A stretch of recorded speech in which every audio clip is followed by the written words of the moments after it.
just tweeted it. Oh, well, hopefully we'll get some people in here. But, all right. This is episode 104 of the Battle of Ohio podcast.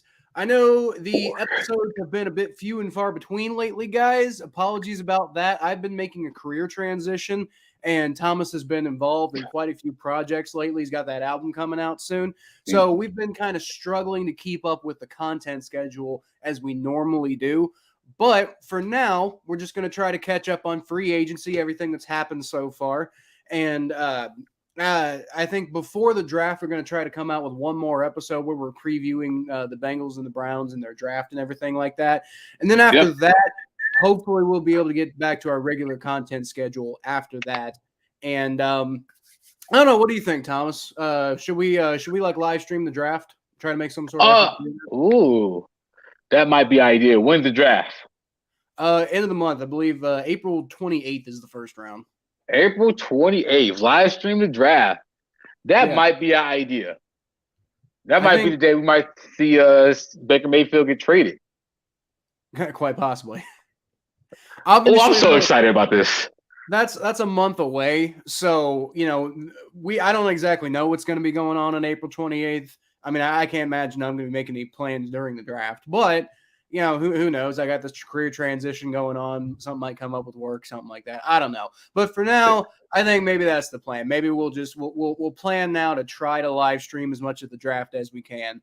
And, we'll let everyone know probably by the next time we come out with like our draft preview episode. And then we'll probably post on social media too, so you guys can know what's going on as we head into the draft. But this episode is going to be all about free agency for the Bengals and Browns. Finally, Mitch Trubisky. Because why, Thomas? Because Pittsburgh still sucks. Damn right. Welcome to the Battle of Ohio podcast, where we follow the revival of the historic rivalry between the Cincinnati Bengals and the Cleveland Browns.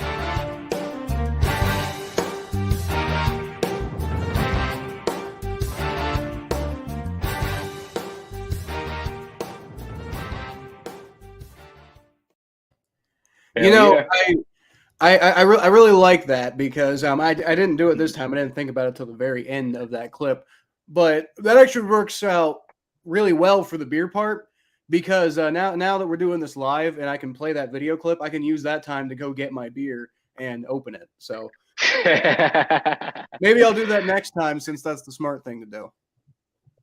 But anyway, what are you drinking?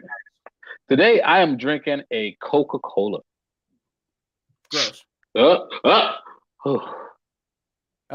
Y'all seen that live stream? This almost exploded while my computer is in my lap and I saved it. You see those reflexes? Cat-like. We're gonna need a lot of comic relief because this is the first episode since the trade. Yeah.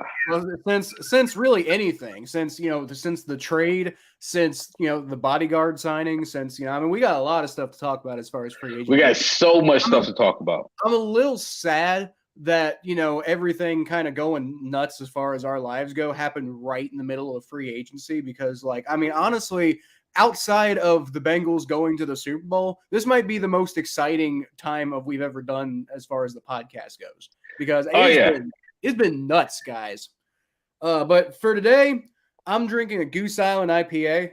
I've just been on such an IPA kick lately, man. I don't know. Goose Island is really good. Oh yeah. I've always had a good experience with them. Yeah, Goose Island is really good. Let's go. See if I can move that a little bit because I feel like I keep getting out of shot. But anyway, let's who do you want to start with, Browns or Bengals, Thomas? You know what? Let's start with the Bengals so I can gather my thoughts about how I'm gonna attach this whole all these Brown stories that we got to talk about. Yeah, as excited as I am about some of the things the Bengals have done, which under any other offseason ever, the Bengals would have been the big story considering what they did. But god damn it, Browns. But we'll get to you here in a second. All right, so the Bengals, man. Why did we lose the Super Bowl, Thomas? I think I mentioned Y'all this did on not have an offensive line. I'm sorry. Go ahead. Sorry. I was genuinely asking you a question. That's the correct answer. I said it on the Oh, last cool. podcast I win. because the Bengals didn't have an offensive line. They almost won the Super Bowl, but at the final moment, crunch time, you're going up against Aaron Donald, and he's considering retirement. He's got all this going on. I don't think he's actually going to retire. But he was thinking about that going into the Super Bowl. He's like, this might be my last chance to go win a ring. So it comes down to the final play of the entire game. And you got Aaron Donald going up against that Bengals offensive line from last year. Like, I don't know what they were thinking, not going more into the offensive line than they did. But they did get all the way to the Super Bowl in their defense. But you know what they did, Thomas? What did they do? They saw the problem. For once, they realized we cannot get past this issue. We might be able to get really far, but there's a certain point where we are not going to be able to overcome this offensive line play. So they signed Ted Karras from the New England Patriots, offensive center. They actually released Trey Hopkins, by the way, because he kind of had a bit of an overinflated salary. So they might try to bring him back at a lower like backup salary role, but Trey Hopkins is no longer on the team.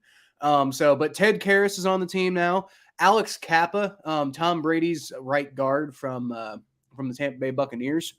So two guys right there who are familiar with playing with Tom Brady. And then the big fish of the entire offseason for the Bengals, and one of the biggest fish in the NFL, was right tackle La'el Collins. And man, Thomas, I don't know if you remember heading up to that draft. Like he was the big, like everybody, like, I mean, people were talking about him potentially being the number 1 overall pick that year. And it was this big deal, like, who's going to get La'el Collins? Who's going to get La'el Collins? And right before the draft came out, man, you had that whole issue with, I forget exactly what happened. I don't want to, speak ignorantly here, but from what I recall, there was some sort of like murder investigation, and I don't think he didn't really have anything to do with it, but because he was considered like technically a suspect or something. And so the NFL teams were like, okay, until this gets resolved, we cannot get ourselves involved with this guy who might be a murder suspect. So that's really unfortunate for him, really sucks for him, but he went undrafted that year.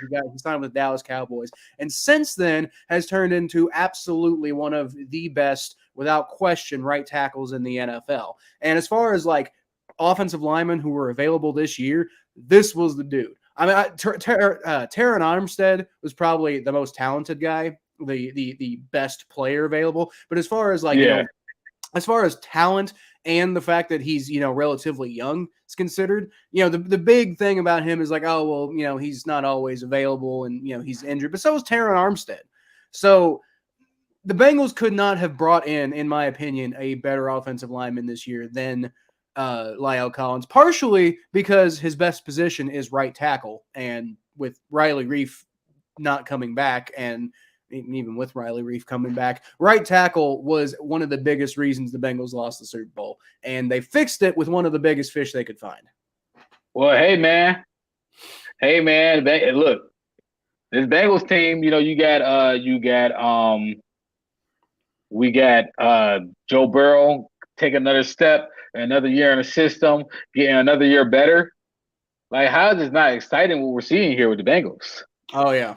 I mean, you've got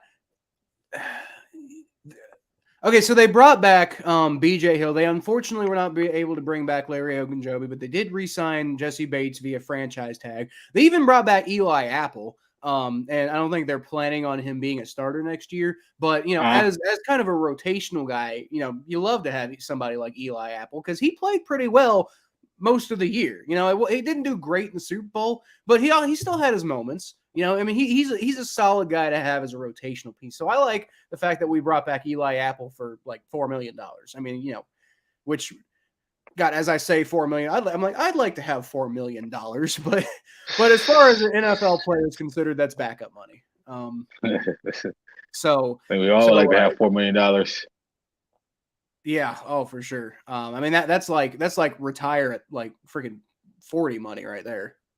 Hey, I mean, depending on what your standard is. I mean, if you like, if you want to live off of like $50,000 to $75,000 a year, you can $4 million is enough, you know. But anyway, we're probably getting off topic here. Point being, Man. the Bengals bringing back a lot of the guys who, you know, were a big key pieces to why they made it to the Super Bowl. You know, Larry Ogunjobi's unfortunate, but, you know, Larry Ogunjobi also got hurt before the Super Bowl. So it's, you know, BJ Hill came in and played really nicely there. But the point is, Bengals only had one real hole to fix this offseason. And as well as they played so well this year, that one thing that they needed to fix. Just imagine what the potential is now that they've fixed it. The offensive line, that was always the big deal. Joe Burrow's always going to get hurt. Joe Burrow's not going to have enough time to throw the ball. You know, you had that, you know, like back during the Chase versus Stool debate, you had that picture running around where, you know, Joe Burrow was trying to get the ball to Chase, but, you know, he can't because he's sacked before the ball even gets to him or anything like that. And now you've got both. And theoretically, we haven't seen the offensive line play yet, but in theory, you've got both. You got a really good offensive line coach, and you've got 3 new pieces all in the problem spots for the Bengals, and they're all really good players. So I said it on the last episode, Thomas. I'll say it again. The Bengals will be AFC champions once again in 2022 because that was the only thing. You sure about that? I'm absolutely sure about that. You sure about that? I know you think you got some shit to say. We'll get to the Browns here in a second, but I am absolutely sure about that, Thomas. I'm just going to say real quick, y'all ain't got the Bengal killer Baker Mayfield under center anymore. You sure about that too? No, I'm joking. Well, I'm pretty sure about that one. I mean, he's still on the team, but so just to wrap up the Bengals real quick, in addition to Larry Ogunjobi, we also lost CJ Uzomah, which was really depressing. Like I thought for sure the Bengals were going to pay him, and I thought for sure he'd want to come back. But I also get it, like, you know, New York, yeah, I think he's got a real future as far as, like, you know, media and stuff is considered. And so, I mean, what better place to go to wrap up your career than New York? So, I mean, I think I can kind of see why he made that move to New York. It's unfortunate because he was the real, like, emotional leader of the team. He was the guy who got everybody revved up and hyped up and stuff like that. But, man, I'm not going to lie. We signed Hayden Hurst to replace him, the former first-round pick of the Baltimore Ravens. And honestly, the only reason he hasn't had a consistent job in the NFL is because the Ravens got Mark Andrews, and Mark Andrews came out of nowhere. And then he went to the Falcons, and the Falcons drafted Kyle Pitts. So it's like kind of hard to compete with those two guys. But I do think that Hayden Hurst is, at the very least, from a talent perspective, a lateral move from CJ Uzomah. So I don't think on field is going to get that much different going from CJ Uzomah to Hayden Hurst. There might, you know, I think Uzomah was a better blocker than Hurst, but I think Hurst probably has a little bit more upside as far as, like, receiving potential and stuff like that goes. So we'll see what's going on with that. But I do think that it's not considering we got Hayden Hurst, it's not the worst thing in the world that we lost CJ Uzomah. I just want to see who's going to be the next, you know, big rah guy in the locker room now that, you know, Uzomah's gone. Because it ain't going to be Joe Burrow. Joe Burrow's a great leader, but he's not really one of those rah guys, you know. He's more of a lead by example type. He's more of a type. And smoke the right cigar type. Right. I mean, he's got swag for days, but he doesn't have hype, you know. Joe Burrow is so hype. I get so hyped on Joe Burrow. No, yeah, Mr. Home Alone. I get hype watching Joe Burrow, but Joe Burrow himself is low key. Like he's gangster. Like Joe Burrow is like you don't realize how gangster Joe Burrow is. Exactly. Like he got a gangster stare. You know how, like, Kobe had the killer instinct stare? Joe Burrow, he got the gangster stare. He looks at you, he's like, I'm a gangster. He's like, you're not gonna fuck with me. Like, don't. But he's a smooth gangster. Smooth but, you know, criminal. But, you know, we might have an answer to that. All right, that's gonna be fun. That's gonna be real fun. So, but let's go ahead and get to the Browns. So before we get to the big news, I don't need to announce the big news. So y'all. What big news? Which big news? Which big news? The only big news, Thomas. I mean, there's also so like Brown signings, Chase Winovich, woo, Taven Bryan, woo. They brought back David Njoku, woo. They RFA tendered what's his name? Dearness Johnson. Ooh, that's great. One of the biggest moves the Browns made this offseason was absolutely fleecing the hell out of the Dallas Cowboys for Amari Cooper. The Dallas Cowboys. I mean, like, not even like, even if it doesn't work out, what did you even give up? I mean, like, I think he's got a pretty big contract, so that might be an issue. That's part of the reason why the Cowboys are trying to get rid of him. But man, Amari Cooper, like, and then Allen Robinson too. Oh, wait, did that actually happen? I can't remember. No, you're Allen Robinson. Right. I remember I was texting you about that, and I heard something about like Allen Robinson was expected to sign with the Browns, and then he didn't sign with the Browns. But still, you got Amari Cooper, man. That's solid. You got and David Njoku coming back. I think I know you're not the biggest fan of him, but Austin Hooper, I think especially with maybe a more capable quarterback, and definitely a not injured quarterback. Might help Austin Hooper a lot. You lost Rashard Higgins. Jarvis Landry's gone too, right? Maybe. No, Jarvis Landry might be gone. Right now. By the way, we are now live on TikTok. Oh, well, there you go. Yeah, that's what I was doing the whole time. So look at that. So Jarvis Landry might be coming back, but as of right now, Jarvis Landry's gone. Yes, right now Jarvis Landry's gone. So obviously, I already said I don't need to announce this, but everybody knows at this point, everybody on the planet knows that the Cleveland Browns sold their soul for Deshaun Watson. So we haven't got. I need to warm up. I need to warm up before I tell the world. Oh God, I do. I needed this time off of the podcast to get to this moment. Okay. I needed to move to a new place, get in a new space, live in a new city. Okay. New city? Aren't you still living in Cleveland? Yeah, I come from a suburb to the city. It's two different cities. If you change mayors, you're in a new city. Well, okay, fine. All right, so Deshaun Watson. Okay, so let me explain to you the week that I had.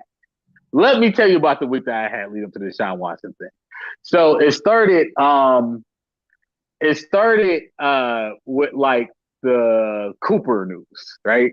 The Browns traded for wide receiver from Dallas. We did the podcast, and then I just had the eerie feeling about Watson. And in the last episode that we did, right? The last episode, Cal, that we did was just like, well, Thomas, we gotta talk about it. And it was like, all right, fine. Let's talk about this.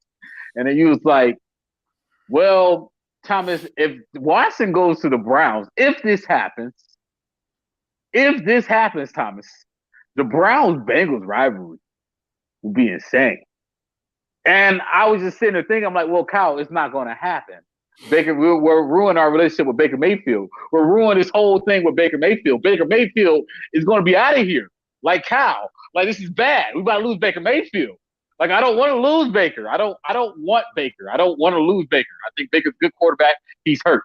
And I was just worried that that we were gambling for something that we wouldn't get, because living in Cleveland my entire life, a free agent never said, I'm going to Cleveland.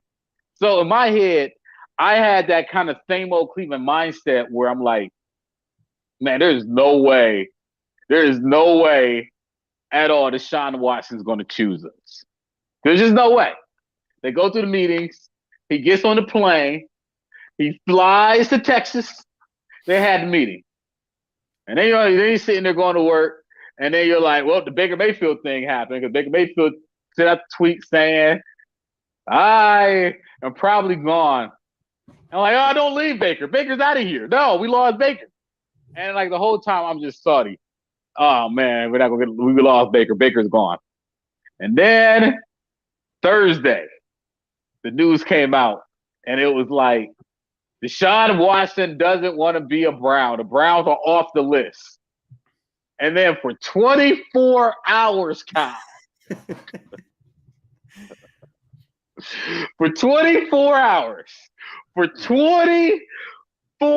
hours, Kyle, like, I mean, it was the worst 24 hours of my life to ever be a sports fan. Yeah, I can imagine. Like, it was absolutely ferocious. Like, that 24 hours between Thursday at 1 p.m. and Friday at 2:30 p.m. That 24 hours, that's 25 hours, whatever, was the most debilitating 24 hours of my life. Then Baker Mayfield says, I demand a trade. I want to go to the Colts. The Colts. This mofo. And then I'm just like, I was like, this is so typical Browns. This is so Browns. This is all what happened if you're the Browns. And then they're like, oh, he might go to Atlanta. He might go to the Saints, whatever. So the next day we're at work, and then we're like, well, we lost Baker Mayfield, and we're just depressed. He was like, let's turn off the radio. Let's not play the radio today. Let's not play sports radio today. We missed the announcement on the radio. And my friend got a text on his phone. He's like, hey, my brother just said Watson's a Brown. And I'm like, oh, like, what did that mean? I think he's just joking around. Like, I think he means he's a Saint. And then I looked at my phone, and then my notifications were going crazy. And then we all just started screaming. Like, we was like, ah! You want to do that again? The clipping was just excellent. I don't want to do it again because I don't want to. I'm in a new apartment, and I'm trying to frustrate my neighbors. Yeah, and they'll be like, you also might break your microphone. So I tell that long story to say, man, and then I was excited, and then Kyle heard to me what we traded for, and so this is where the other side of this selling the soul for Deshaun Watson comes in.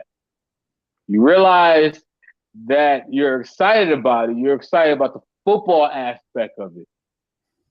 But then you're like, whoa, this is going to be a very divisive topic about, there's a lot of women hurting over this. And I feel for them. And I'm not saying whether or not he's one way or other. I'm not saying he's guilty. But I'm just think that there's a lot of women hurting over this. And I'm struggling with it. I am struggling with this whole thing. I am struggling on so many ways because I got different opinion of other people on certain things, but I don't want to say that their voices don't matter on their topics. And it is going to be really hard for me. It's going to be very difficult. It's very hard to get excited about it because there's so many different headlines about it. It's so it's toxic in a way because you feel guilty about being excited. So obviously the Browns, football wise, is a top 4 or 5 team in the league. But they are going to be like they are going to be the topic of the NFL next year. Man, these tailgates are going to be crazy. So, my thought process with Deshaun Watson personally, like I mentioned this on Twitter. The Browns kind of, took a page out of the Steelers textbook here, and they bet their franchise on a guy who has, quite a few sexual assault allegations put up against him. Now, I will say, I acknowledge the fact that it's really difficult to imagine 22 civil allegations popping up out of nowhere.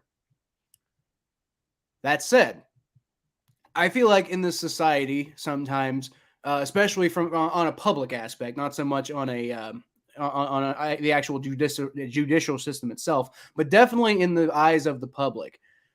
On a lot of cases, you are guilty until proven innocent. And I don't feel that that's the way that the world should work.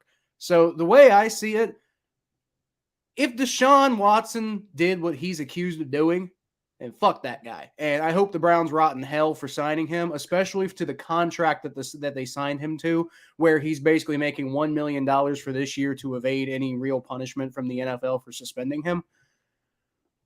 But it is also quite possible that he is completely innocent, and, until the judicial system does its process and we find out all the real evidence and facts, I don't think that we should be demonizing this guy just yet. Now, the Browns took a risk. If it turns out that he did, he's found guilty, if it turns out that he did do that, then the Browns are absolutely reprehensible for doing what they did. But at the same time, I think we should give Deshaun Watson a chance and see what happened. Because, the criminal cases were dismissed. So, that's a thing. Due to lack of evidence, you take with that what you will. But still, the criminal cases were dismissed. We do know that, at the very least, he's not going to be charged for anything criminal. Now, what happens with these civil cases, I don't know. But I think at the end of the day, it's important to remember that the judicial process needs to take its time. And personally, I think the NFL should have waited until the judicial process did its thing before they jumped back into the Deshaun Watson waters. And, man, the Browns, a target's on y'all back after this. That's all I got to say. Yeah. But yeah, it's also the NFL. A target gets on your back if you're good, too. Like right now, there's a target on the Bengals' back because they're good and they haven't, they have an exciting kicker. So target's going to be on your back no matter what you do if you're winning. And so that's all I got to say about the Deshaun Watson thing, man. I'm sad that this whole thing kind of happened right as we were in the middle of taking a very short hiatus from the show. Because I really, really kind of like you made a point to get my immediate reaction to the Joe Burrow injury last year. I wish I could have gotten your immediate reaction on camera for the Deshaun Watson news. Oh, I have it. I have it. Well, okay, there's that. But also what I really wanted to get was your reaction to the Baker Mayfield news before Deshaun Watson decided to come on. That would have been something. Ooh, man. You know what's crazy, actually? I actually did some live streams on TikTok where I did some stuff. So man, I had some live streams on TikTok where I had some people I talked to on TikTok about it, and we had some conversations. So we all just thought, a lot of people around a lot of people I talked to, like from other TikTok communities, they're telling me that they thought Baker Mayfield was a bad quarterback. And so I think that's the hard thing about it, because I don't think Baker Mayfield was a bad quarterback at all. So I think about that. And so right now I'm looking at Baker Mayfield. I still think Baker Mayfield is a great quarterback, and I think that if he's surrounded by the right system, he'd do great. But I don't think Cleveland was the right place for him, for real. Cleveland just wasn't the right place for him, for real. Because, it was just so toxic. Him and Jimmy Haslam are both toxic people. And the Browns are a very toxic organization. So when you add all that toxicity in one place, it could be mind-blowing. And so I think a lot of his problems were from the environment that he was in.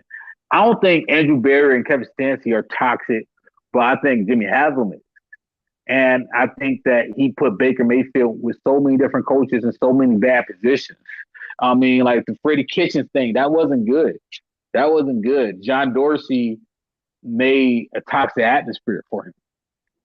This whole franchise has been toxic for a while. And they're kind of cleaning it up. But getting rid of Baker Mayfield kind of just felt like we need to get rid of all the stink from the last regime out her mouth. And Baker Mayfield was the last person. Well, I will say, if bringing on Deshaun Watson brings an incredible risk of going. I know. Oh, I know. I know. You know what though? The crazy thing is that we want to sit here. The biggest question is when, how long will he be suspended? When will he get suspended? That's going to be a big question here that we're going to have to answer soon. Man, this whole thing is surreal. This whole thing is just so surreal. Deshaun Watson is either going to be suspended for a year or not at all. I don't think there's much of a middle ground here because people talk about, he might be suspended for 4 games, for 6 games. I don't think it's going to, because I think if the civil cases turn up anything, said he did this or that, then the NFL is going to bring the hammer down on him hard because they are under so much pressure to do so right now. Like, I mean, there are so many people out there that are trying to like talk about the double standards of the NFL and how it's like, well, if you're caught gambling, then you're fucked. But, you know, if you like abuse women, that's okay. Like, you know, the whole Ray, the fact that it took the whole Ray Rice situation forever to actually get like resolved by the NFL is ridiculous. But I mean, they didn't kill somebody. Do what? Ray Rice? That's Ray Lewis. Never. No, yeah. And also, once again, that was alleged. But anyway, the Deshaun Watson is going to be proven guilty, and he's going to be suspended for a year, and then there's probably going to be other stuff on top of that. Or he's going to be proven innocent, and the NFL won't do anything because, I mean, how can you suspend a person who didn't do anything? Yeah. So that's how I view it. I don't buy this whole like 4-game, 6-game, whatever suspension, unless maybe they want to use this as an excuse for all the drama that he's put the NFL through the last couple of years. Yeah. Maybe they want to use the whole thing as an excuse and just be like, well, you know, we can't actually suspend you for that, but we can sure make your life hell. You know what's crazy about all of that though? Is like, that's the whole thing. Like, I really want to see what happens with the rest of this trial, personally. And I think that everybody should pay attention to the rest of this. Like, because this is a very important thing. Because, like, you got to realize the organization that Deshaun Watson is coming from. He's coming from an organization and an owner. Y'all get on Jimmy Haslam all y'all want, but you think about that organization in Texas and their owner and things that he said, and it made Deshaun Watson uncomfortable in that organization. So that's a whole nother thing. Yeah, that's a whole nother thing. I don't know. I don't want to get into that. I do not want to get into that. I do not want to go down that rabbit hole. I do not want to go down that rabbit hole. I gotta say though, if it works, I mentioned this on the last episode of the podcast, and I think I mentioned it on the episode before that. But I will say, if it works, then the Cleveland Browns, as much as you know, you and me were Baker Mayfield believers on this podcast. And I mean, me personally, can you blame me for being a Baker Mayfield believer? Like, I see, all I do is see him wreck my team. So, you know, so I mean, like, I believed in Baker Mayfield, but Deshaun Watson is so talented that, you know, if it works out, that's an upgrade no matter what. Now, y'all did pay a lot for that guy. You paid him $230 million guaranteed, plus all those draft picks you gave up. You know, the Browns are going to have to be very careful with the way they build around Deshaun Watson because there's not going to be a lot of opportunity like there was around Baker Mayfield. You ain't going to have teams with the same level of talent like the one that beat the Steelers in the playoffs. That's just not going to happen again. But, you know, we'll see. Maybe it works out. Maybe it doesn't. But I do think that the Browns, from a talent perspective, did upgrade. And so the Browns got better. The Bengals got a lot better. And the Bengals were already AFC champions. So, I mean, you know, next thing is Bengals got to win the Super Bowl. And actually, I said earlier the Bengals are going to be AFC champions in 2023. But that is not what I was saying this whole time. So I need to rephrase. The Bengals are going to be Super Bowl champions in 2023, Thomas. They're going to be Super Bowl champions? I'm actually predicting the Bengals will win the Super Bowl this year. The Bengals will win the Super Bowl this year. You're saying that. You're saying that for the people on TikTok. I'm saying that for the people on TikTok. I'm saying that for the people on YouTube because we're live on YouTube too. And by the way, we got one person watching right now, so leave a comment. We'll put you up on the screen. But that's me. I'm saying that for YouTube. I'm saying that for TikTok. I'm saying that later on for Spotify and Apple Podcasts when I send this in around the block to be posted up there. I'm saying that for everybody to hear. Cincinnati Bengals win the Super Bowl in 2023. They fixed their only hole, and they did a damn good job of fixing it too. So, I mean, what are you going to do against us now? Seriously, what are you going to do? What are you going to do? There's nothing to attack. What can you do? You can find another superstar quarterback. By the way, y'all couldn't beat us with Baker Mayfield. What makes you think you could beat us with Deshaun Watson? Okay, hold up now. We couldn't beat you with Baker Mayfield for years because we were trash. What about this year? Until 2021, I'm not really considering any of that. What about last year? I will give you week. What was it? 9. I'll give you week 9. I think the Bengals kind of got caught off guard, and you notice they went through a little bit of a slump there for a while, and then after they got out of their slump, like the Browns and the Jets caused them to slump, and then the Browns kind of made it worse, and then they were just kind of in a slump for a while, but they came out of it and they went and they made it to the Super Bowl. But they know what they're doing now. Like, that's the difference. You know, they got the offensive line. You know, Joe Burrow is going to be able to throw all over the place. You got Deshaun Watson coming in. I'm still not entirely sure, Thomas, that Deshaun Watson's going to be like ready to go right away. Like, I mean, maybe Jalen Solaz. I don't know who that is. Astro. What's up, man? What's up, Astro? Oh yeah. No, he's that's one of my loyal followers on TikTok. Oh, there you go. Yeah, I'm having trouble getting the audio up on TikTok, so I'm just like whatever. But no, I feel like I'm trying to promote it on TikTok. I had it just going so people can see it, but for some reason I can't get my audio on my TikTok going. I think I'm gonna still let it run though, and just tell people look on YouTube. Anyway, you know what's crazy though? What is there's other great things the Browns have. There's so many things we're gonna talk about with the Browns. There's still a chance that Jarvis Landry will come back. Okay. I don't care. I mean, like, isn't that great? Put Jarvis Landry, Amari Cooper, Nick Chubb, Kareem Hunt. Jarvis Landry isn't T. Higgins. Jarvis Landry isn't like. I mean, he's fine. He's good, but he's Jarvis Landry isn't T. Higgins. He's fine. I wouldn't say he's like the greatest like number 2. Are you saying that? Wait, hold up. Are you saying that T. Higgins is better than Jarvis Landry? I'm saying T. Higgins is way. This is not even a comparison. That's not. I'm sorry. You're right. You're right. You're right about that one. Are you saying Tyler Boyd is better than Jarvis Landry? I'm absolutely saying Tyler Boyd is better than Jarvis Landry. You think Tyler Boyd is better than Jarvis Landry? I think I would take Jarvis over. I think Jamar Chase, T. Higgins, and Tyler Boyd, all 3 of them are better than any receiver on the Browns right now. But but we got better running backs than y'all. Receiving core. That's not. Wait. I'm not necessarily trying to compare it to the Bengals. That's kind of not fair. I'm saying y'all got better receivers, but receivers in the NFL goes, Jarvis Landry's like maybe number 6 or 7. But Jarvis Landry was hurt last year too. He's good for sure, but he's not like elite. He was hurt last year though. He was hurt. Okay. You got to give it. He was hurt last year. Yeah, he was, man. You know what I mean? Like, you know, he hurt. You're hurt. What you gonna do? What are you gonna do? Astro seems to think that Jarvis Landry is better than Tyler Boyd, and I'm telling you don't know about Tyler Boyd. Jarvis Landry is better than Tyler Boyd. Tyler Boyd is the man. Until Cooper Kupp proved me wrong, I thought Tyler Boyd was the best slot receiver in the NFL. And I'll stand by that outside of Cooper Kupp, obviously.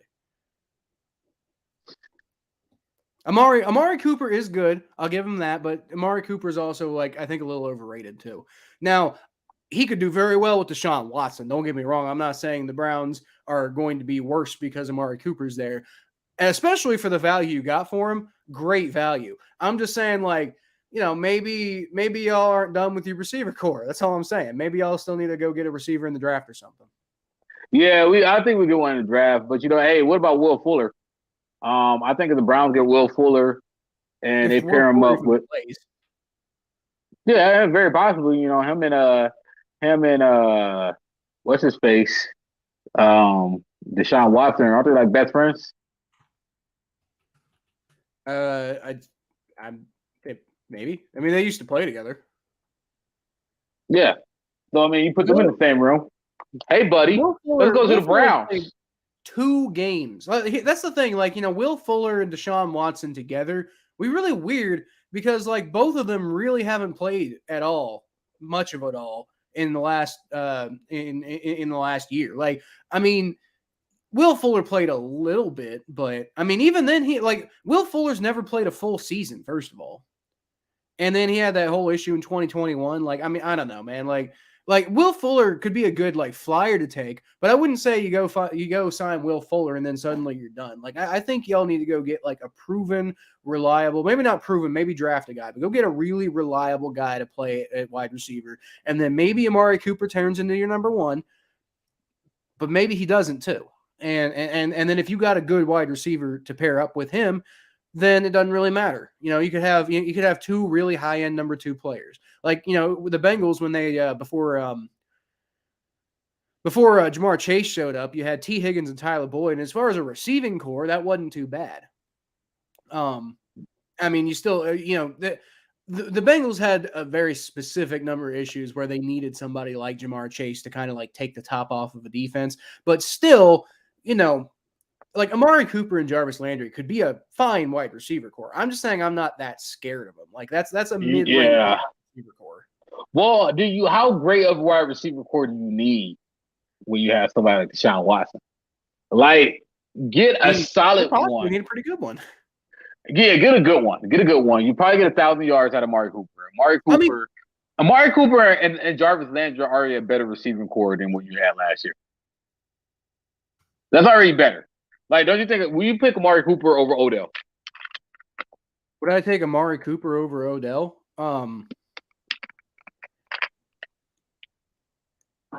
That's a good question. Given the injury, yes. Because I'm still not entirely sure what Odell's going to be going forward. But as far as talent goes, Odell's probably more talented. Yeah, he is. God, the whole Baker Mayfield Odell thing, that looks bad now.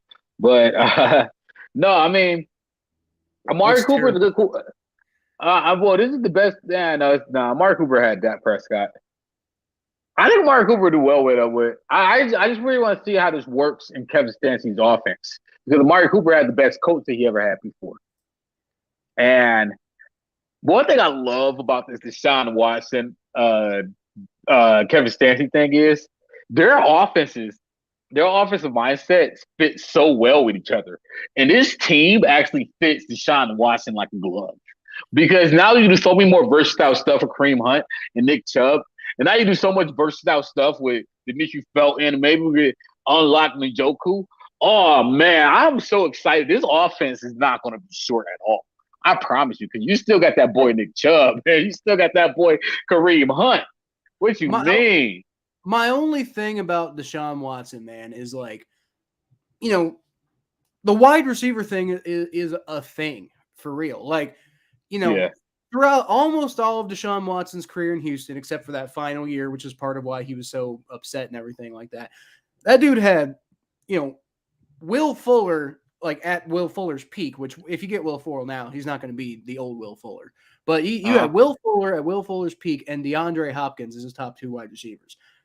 Now, compared to that, that's where I'm saying Amari Cooper and Jarvis Landry don't even hold a candle.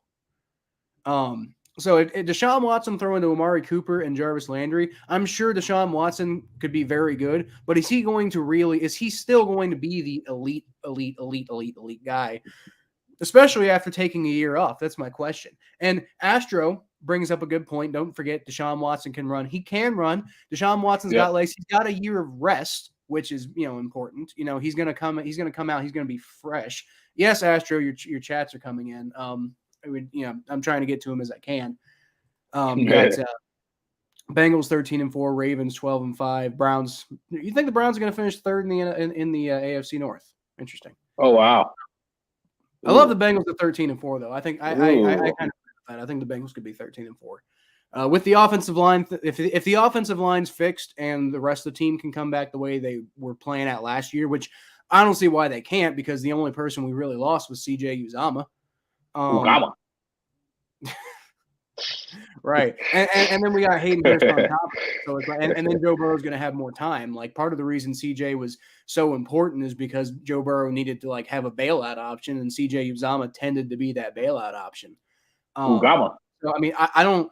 How are you going to stop the Bengals now? I don't see it. I'm thinking we're going to have a MVP Patrick Mahomes type season out of Joe Burrow coming up. I think we might have the same thing out of Deshaun Watson. Yo, out of curiosity, Jayla, how do you pronounce Louisville? How do you pronounce Louisville? Do you pronounce it Louisville, or do you pronounce it wow? Excuse me. You know how to pronounce it. You're just trying to get me mad. And you're succeeding. No, you see, I'm sorry. I don't speak Southern. I'm sorry. I don't speak Southern. Astro says Lou, so screw you, Thomas. See, because there's only one person who speaks Southern. That's Southerners. I'm not Southern. I'm not Southerner. I got Lake Erie out my window. Lake Erie is literally out my window. I'm looking at Lake Erie. I am as far north as you can go in America right now.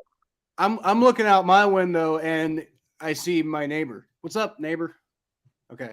So anyway, I think that's enough talk about the Bengals and Browns for now, though. So I'll just say Joe Burrow and Deshaun Watson has a potential being a great rivalry. But am I scared of Deshaun Watson and the Browns? Do I think that the Bengals are going to get screwed and it's just going to be all Browns forever? No, I don't. I think it's going to be an interesting rivalry. I think the Browns are going to win some here. The Bengals are going to win some there. I do think, though, the Bengals are going to ultimately come out, at least this year. I think the Bengals are going to come out on top of everybody this year, because how do you defend against Joe Burrow behind that offensive line? You're not going to do it.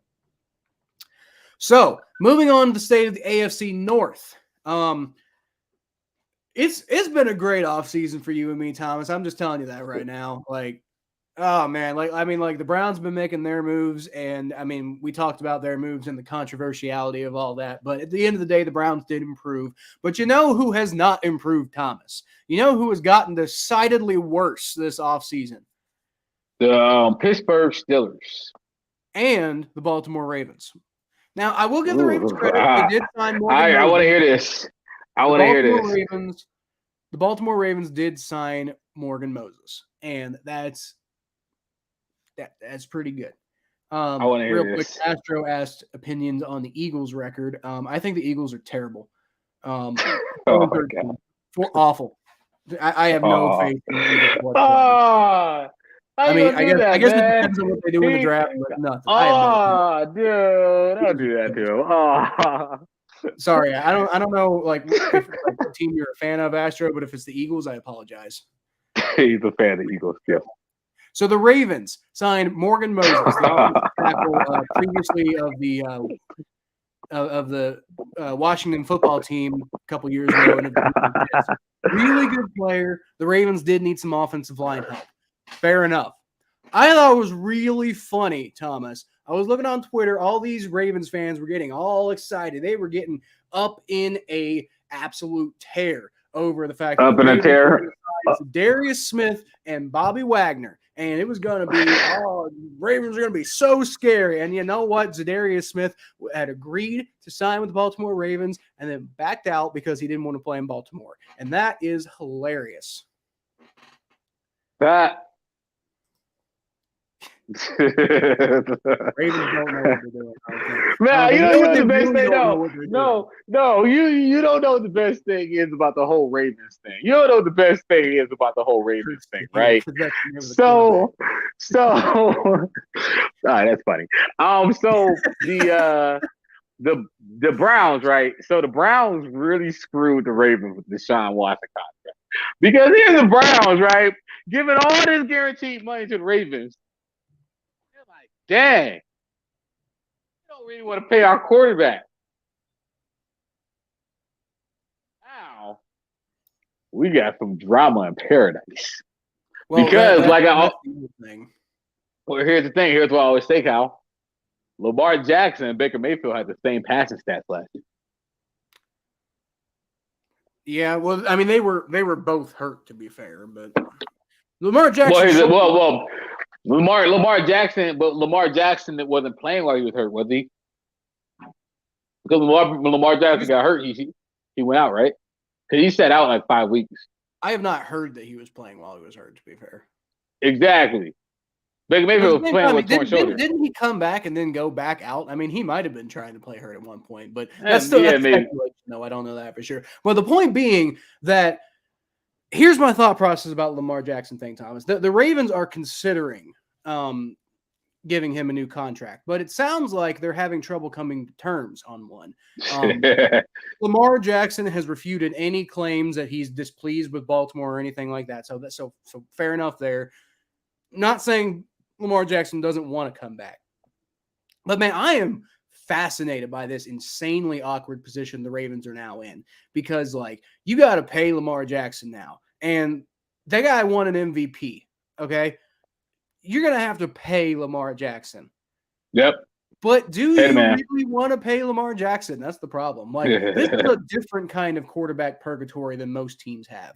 You got a quarterback purgatory where it's like you got a guy who has he has the kind of talent to justify a massive, insane contract.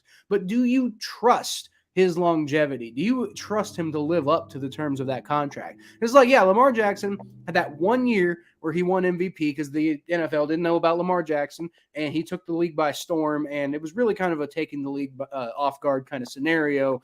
And, I mean, maybe it wasn't, but you could certainly argue that it was. And so giving him a new contract, giving him that big of a contract, you're basically betting on the fact that, you know, the MVP season wasn't just because he took the league off guard. Yeah. So, I mean, maybe, but there's a reason why Lamar Jackson wasn't drafted until the end of the first round.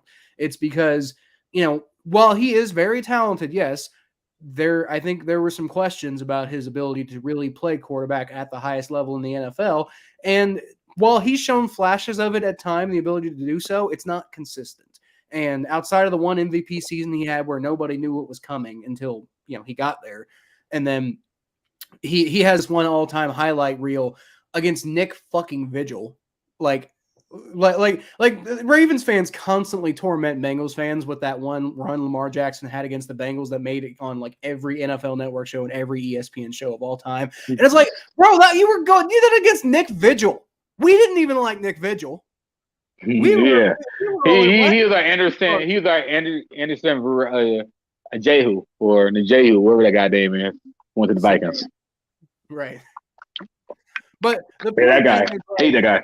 The point being, the Ravens are either going to have to go to quarterback hell by not paying Lamar Jackson, or they're going to have to go to a different quarterback hell by paying Lamar Jackson a ton of money, not really being able to put a great team around him, and then relying on Lamar Jackson to live up to the talent that we're not entirely sure if he can live up to, honestly. Like, I mean, he's done it before, but is he going to do it again? I don't know. He's getting older, and the NFL knows what to expect from him. So, I mean, the Bengals have already given you the blueprint of how to destroy Lamar Jackson. You know, I think we figured it out in 2020, and we actually implemented it in 2021. Yeah. So I don't know. It's going to be interesting to see what the Ravens do here. I do think they ultimately pay Lamar Jackson, but I think either way, you don't really have a perfect decision that can be made here. Either way, you're taking a hell of a risk at the most important position in the NFL. Yeah, I don't think Lamar Jackson is gonna I don't think Lamar Jackson is gonna amount to Hold up, anything. Thomas. I want to hear what you have to say real quick, but look at this fool Astro here. Jalen Hurts will be better all time than Lamar. Like, can we stop with Jalen Hurts here for a second? Come on. Maybe. Oh God. All Jalen Hurts have to do. Wait, hold it. But like, here, think about this, Kyle. Think about this, right? First of all, Lamar Jackson only won one playoff game. Do you think Lamar Jackson will win another playoff game? Yeah, I do actually. I don't think he's going to win the Super Bowl, but I think he'll probably win at least one more playoff game. Yeah. Okay. I think that Lamar Jackson. Oh, I'm going to sound like a hater. Oh, I'm about to sound like a hater. Oh, I'm about to sound like a hater. Come at me, Baltimore. Lamar Jackson's about to have a horrible season next year. Hey, y'all can look, man. Look. Y'all can benchmark this today and come back next year. I think Lamar Jackson this year. Ooh. Okay. Lamar. I'm gonna build on your little thing here. I'm gonna put a little bet with you here. I don't necessarily have anything to bet unless you want to bet something. But at the very least, just for a pride bet, real quick, I wanna bet you something. Okay. I believe that Lamar Jackson will have a good, not great, not amazing, but a pretty good year in 2022, and then the Ravens will re-sign him to a really stupid-looking contract. And then in 2023, Lamar Jackson will have a horrible year. That's a very interesting proposition. So basically, you think it's going to be a year earlier than I think it's going to be. I think Lamar Jackson. Eagles have a better team the next 3 seasons with 3 first-rounders and a young team with a good offense. Oh, with a good offensive line, unlike the Bengals. Hey, man, we got a good offensive line now. You wait. I thought it was saying good offense at first. I'm like, excuse me. But no. So all right. So here's my thing. Here's my thing though. Here's my argument though. Because like Lamar Jackson, all right. So he plays in a stronger AFC, right? So we're talking about the AFC being better than it's ever been. So how do we know that more than 3 teams are going to make it to the playoffs in the AFC North? And then this whole thing. Excuse me, like you said, you don't think the Ravens got better. Well, the Browns did, the Bengals did, and so the Browns quarterback has spent the first 6 weeks. Now in a prolonged season, he has 12 more weeks to do his thing. He will get into the playoffs. So you got to worry about that guy. Then you got to worry about Patrick Mahomes. Then you got to worry about Josh Allen. Then you got to worry about Joe Burrow. I'll take every single one of those quarterbacks over Lamar Jackson. Then you got to worry about Wilson. I'll take him over Lamar Jackson. Lamar Jackson hasn't proved that he can consistently pass. He hasn't done it. He just hasn't. He's a phenomenal athlete. He's fun. He loves doing that little juke and throwing a little floater down to Marquise Hollywood Brown. But, like you said, teams are catching on to him. They're figuring out how he plays. They're figuring out his style. And they figured out Greg Roman. And they figured out Greg Roman. And an AFC where it's literally going to be a bloodbath versus the NFC, I would put money that Jalen Hurts have a bigger. I think Jalen Hurts is more likely to win a playoff game this year than Lamar Jackson is. I don't agree with that. I think the Eagles, the Eagles are going to need a lot of work. If look, I could be wrong. 4-13 is where I think they are right now. But if the Eagles do a lot of good work in the draft, maybe go get some. There's still free agents out there. There's still plenty of stuff the Eagles can do. The Eagles could, do plenty, but I don't think the Eagles are going to do very well this year currently. And Jalen Hurts, Jalen Hurts winning a playoff game before Lamar Jackson, I'm not going to say that's not possible, but I think what I was pushing back against earlier is you said Lamar Jackson's never going to win another playoff game. And I'm like, I don't know about that. Maybe not. Yeah, never is a long time. So I'm not gonna say that. I'm not gonna say never. Jalen Hurts is a young star with the number one rushing team and a true wide receiver one and a defense to build with 3 first-round picks. Okay, the only difference here with Joe Burrow, first of all, leagues ahead of Jalen Hurts. I just want to point that out. Like don't even try. You got a bad coach. Number one rushing team. Obviously, we don't have a number one rushing team, but that'll get better with the new offensive line. And I mean, a true wide receiver one. You want to compare your guy with Jamar Chase? You want to do that, really? I don't know about that. And then the defense. I mean, like apparently the Bengals have a really good defense. I mean, I didn't expect that going into the year, but it happened. So I wouldn't count that. Now the 3 first-round picks, okay, that's fair. That's pretty good, but you still got to use the 3 first-round picks correctly. Like, Yeah, really bad coach. Nick Sirianni? He's all right. I don't think he's terrible. I think he says dumb things sometimes, but he's not terrible. All right. So the other team in the AFC North, Steelers. Pittsburgh Steelers, and now that Ben Roethlisberger is retired, we have a brand new starting quarterback. Hey man, look, wait. Wait. Before you go in on him, I just want to remember I just want to tell you how much on the tail that you were on this guy. Yeah, but go ahead. Part of why I'm going to go on a tear on him. Okay. All right, go ahead. I'm listening. Okay, so, I'm sitting back and relaxing. I got the breeze from the lake blowing from my window. Good, nice. First of all, I'm going to get this out of the way real quick. Astro defense got lucky for the Bengals. If they got lucky, then they got lucky all year. Okay, that wasn't luck if it was sustained for that long. All right, they get lucky against Baker Mayfield. Shut up. Okay, so Pittsburgh Steelers lost Ben Roethlisberger to being bad. Okay, he's bad now and he retired. Ben Roethlisberger's gone. The bad man is gone. But honestly, the bad man's been gone for a few years, and I was kind of sad to see him go because he's not good anymore. Okay, but so Mitch Trubisky, the former number 2 overall pick for the Chicago Bears, was brought in. Man, Ohio.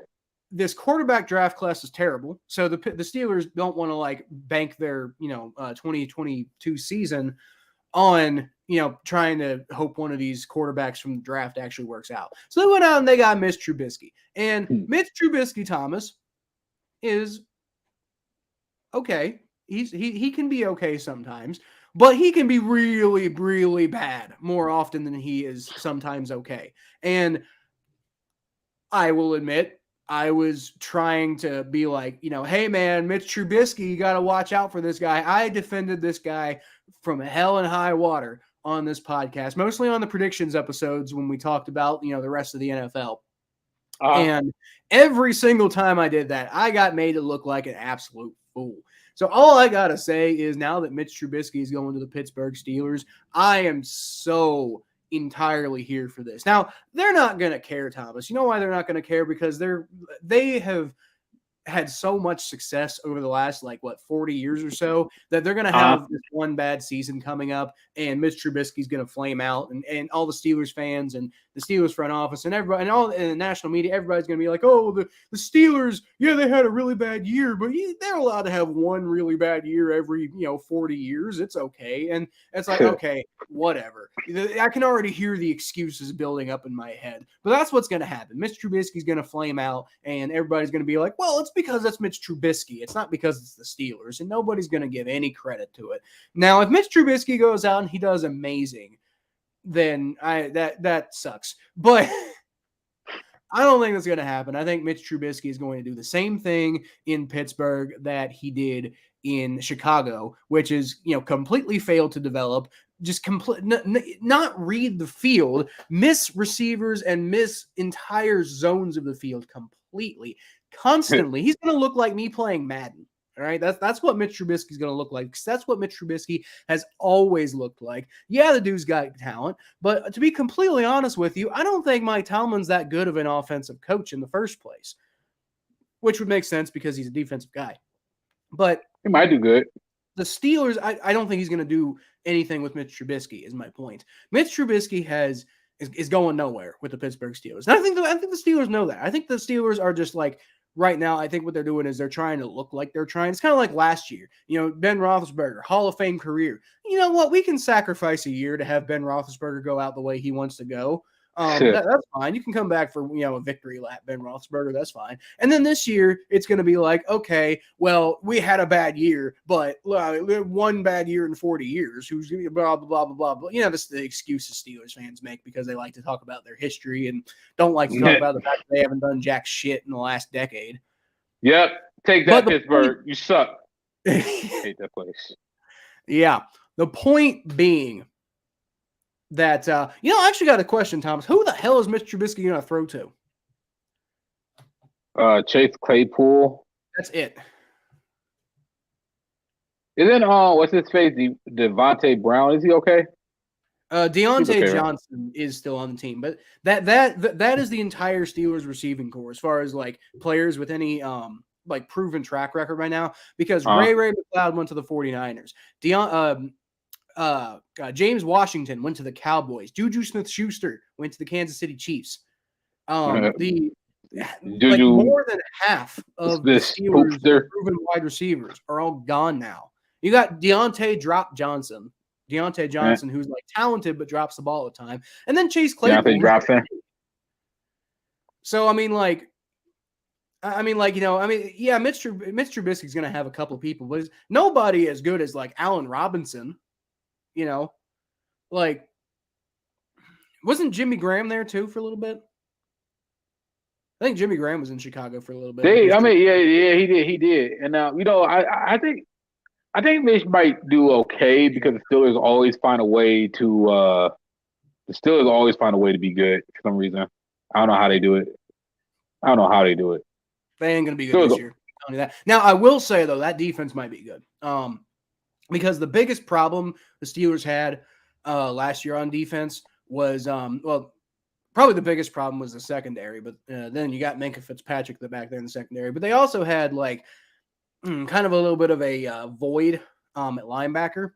And they brought in Miles Jack. So I'm actually really if the Steelers are not going to be like booty cheeks this year, it's going to be because they brought in Miles Jack. I am legitimately actually 100% kind of nervous about the fact that the Steelers got Miles Jack. That is a damn good player, and he's wasted his whole career in Jacksonville so far. So nobody really remembers the fact that Miles Jack was one of those guys who's supposed to be a top 10 pick in the NFL, and then he had injury issues or something like that and ended up falling, he only fell to the second round despite the fact that he had debilitating injury issues. That's how talented this guy is. And when he's been healthy in the NFL, this dude has been lights out. So if there's one thing that I'm legitimately nervous about with the Pittsburgh Steelers this upcoming year is the fact that Miles Jack is going to be playing on the same field as TJ Watt. That's a scary concept. Yeah. I'm not happy about that. That is pretty scary. I think Miles Jack alone, whatever my season prediction ends up being, it was going to be probably about 2 games less than it will be because they got Miles Jack. No, Miles Jack's a really good player. Miles Jack's a really good player. I'm so mad that they got Miles Jack. I'm like, but every single year the Pittsburgh Steelers find ways to just squeak out wins. So I'm not going to count them out. I'm not going to count them out. I'm not going to say like I said, the Eagles are going to go 4-13. I'm not going to say that dumb shit about the Steelers again because I said that based off of the roster that they had, but I did forget about the fact that they just kind of have this tendency to make wins happen out of nowhere. Nowhere. It is so frustrating. How did you win that? How did y'all win that game? And that's the only way that they won games in 2021, dude. The game against the Bears, if it hadn't been for that, weird taunting penalty on Cassius Marsh, they would have lost that game. There's so many games that they won in, there's no way they should have been a playoff team. And we saw what happened when they got to the playoffs, And people are going to be like, well, it was the Chiefs. If they had run into somebody other than the Chiefs, well, you know what? The Bengals beat the Chiefs. So I don't want to hear this crap about the Chiefs are such a scary team. Shut up. Bengals swept the Chiefs, actually. Just want to point that out. Chiefs. I can't speak today. I'm fighting with myself if I should go to this Cavs game tonight or not. It's literally out my door. The stadium is out my door to the right. Life Cool. is so good right now. Life is so good right now. That's awesome. I'm glad you're doing better. And I'm not gonna lie, your setup right now, I like your setup a lot better than the one you had in your old bedroom. Oh, dude, I could literally now that I got this whole living room now. This is why you go to college, you work hard, and you get a good job, kids. Well, sure. I mean, Man, I got a good job now utilizing my college degree, but I just want to point out it took me like 10 years to get there. Yeah, So no, maybe it can't be a go to process. college. If you're going to go to college, have a plan. I think that's the thing. Because if you Like, don't, then you get saddled with like $60,000 in student debt, and you don't know what you're doing with your life for like a decade. I got a lot of student loan debt too. I'll admit, but like, come on, look at that view. Look at that. That's a It's nice just view. so beautiful. Yeah, nothing like a I view, right? I don't know about beautiful, but it's nice. No, but you know what's great about it But is the lake. All right, so like, I get the view of the lake, but like right there, that's like a mural, and that mural is gangster. That mural over there is gangster. for anybody who's listening on our audio only platform, Thomas is currently looking out the window of his new apartment. And if you want to see a visual of that, go to our YouTube channel, Battle of Ohio Podcast, and look up episode number 104. It'd be about 111:02, or well, I guess a little bit before that, because that's when Thomas. Well, he's still showing it right now. So if you want to see that, go look at the thing. But a lot of people are going to be listening to this audio only. So apologies if it sounds like we're talking about stuff that you can't see. Shout out to y'all. If you're sitting here listening to this on Spotify, you go ahead, you jam out, Yeah. and you can play Smooth Criminal by Michael Jackson next. You've been hit by, you've been struck by. I don't want to finish that line because I don't want to get copyrighted. Well, you weren't even. I don't think you get copyrighted because you weren't singing it. Oh, I was singing Smooth Criminal earlier. Anyway, hey, listen to Smooth Criminal.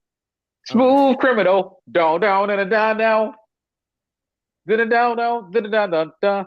Okay, I stopped singing it. I want to get copyrighted. Okay. Don't come after me, Michael Jackson. All right. One last point. He already left the chat, but I just want to point out, Astro said defense got lucky for the Bengals, and I don't even know what to say to that, man. Like, I mean, I thought maybe it was some luck early in the year, but the fact that they kept doing it all year, that ain't luck, dude. That's like, they finally figured out a system. That's some dudes finally stepped up. And the defense, they're probably going to put a lot of draft into the defense. A lot of the defense is coming back. You got BJ Hill coming back.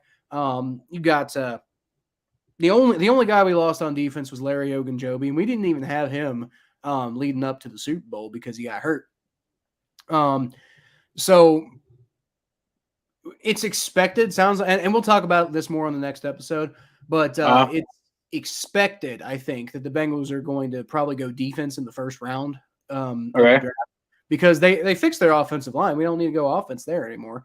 And they've spent so much on offense in the draft the last few years that I think it's, now they're spending money on offense in free agency, and time to go do a little bit of work on the defense in the draft. Infuse a little bit of youth in there. I would love to see a cornerback. Like I said, we'll go over the specifics, but that seems to be the thought process there. So, I mean, like, the defense is pretty much coming back almost wholly intact from last year, except we don't have Trey Waynes, like, bogging us down anymore. And then they're probably only going to get better in the draft. So, I mean, like, I would not sleep on this Bengals defense being good again next year. Maybe they won't be as good as they were last year, but I think they'll be good enough. And then with the offense being so much better, like, tell me how the Bengals are going to lose. I would love to see anybody who can stack up with the Cincinnati Bengals right now. I mean, we want to see. There's some teams that I think can stack up, but I don't see anybody like. I mean, like what was it? I think earlier, Astro said something about Bengals win ceiling is 14 games. Yeah, here we go. Browns high win is 12. Bengals high is 14, and I'm that's interesting. I think that's interesting. 15. I think 15 That's interesting. I actually like that. That's very interesting. That was a very interesting comment. Man, here's hoping that we get a 2022 season where the Bengals and Browns are both good at the same time. But we haven't had that on this we haven't had that yet. We've covered 2 seasons for the Bengals and Browns so far, and 1 season the Browns are really good and the Bengals were booty, and then the second season the Bengals were really good and the Browns were I wouldn't say booty, but they were definitely just they're average. Yeah, definitely below average, but they weren't as bad as the Bengals were. One game below average. Come on, man. You talking about somebody who struggled in high school. I would say I'm not average. I'm not below average. I'm one game. I'm only one game. 1 point below average. Give me this 1 point. With the 17 game schedule where it actually is pretty much impossible to be average unless, you could tie. Mm-hmm. But I mean, considering how rare ties are, it'd be, that's the only way you can be average in the NFL anymore is if you end up with a tie on your record. Shit, yeah. Anyway, we should probably start wrapping this up. Well, yeah, I think that's pretty much it. We're an hour and 15 in. That's probably more than enough time. But anyway, y'all, thank you so much for listening to the Battle of Ohio podcast. Yeah. Episode 105. I don't know exactly when that's going to come out, but we're probably going to do one more episode before the draft to preview it. And then I'm thinking, we'll probably try to do a live stream, if not a couple live streams for the draft itself. We'll see exactly how that's going to go, depending on mine and Thomas's schedules. Yeah. But although, actually, now that I think about it, that's going to be before training starts for me at my new job. And that'll be after I stop working at my current job. Because I'm giving myself about a 2-week buffer there to reset my life and everything like that. So you need that. Thought about that, but the draft is actually going to come while I'm actually not doing anything else. So I should have all the time in the world to live stream that if you're available those days. Heck yeah! I see what I can do on my schedule. I've been a little busy lately, but I should see what I can do on my schedule. Right on. Yeah, let's do it. So how about this? On the off chance that Thomas can't make it, I'll live stream whatever rounds Thomas isn't there for on my personal YouTube channel. And if Thomas, if you can make it, we'll do it on this channel. Hell yeah, let's do it. All right. Sounds like a plan. Hope that was going to do it for this episode, guys. Thank you so much for watching. You can always catch more of what I do at Kyle Phelps92 on Twitter, Facebook.com/The Phelps, my YouTube channel, which is just Kyle Phelps, and then ATBnetwork.com/Cincinnati Bengals. I haven't been doing a lot of articles for them lately, but you definitely go to ATBnetwork.com and find our podcast there. Don't forget to check us out on Spotify and Apple Podcasts, by the way, if you're listening on YouTube, or if you're listening on the audio platforms, go check us out on YouTube. Thomas, you can find more what he does at T_star94 on Twitter and Instagram. And then on TikTok and YouTube, he's the Thomas J Network. Got a new album coming out very soon. Sounds like April 14th. Editing, right? Nope, the editing it will okay. There's just like 1 or 2 more edits, but April 14th, we will have it out. All right, 11 10 days. songs. 10 songs in 11 days. All right, y'all. So that's pretty much going to be it. So I'll leave y'all with a hootie. Go Browns. Nah.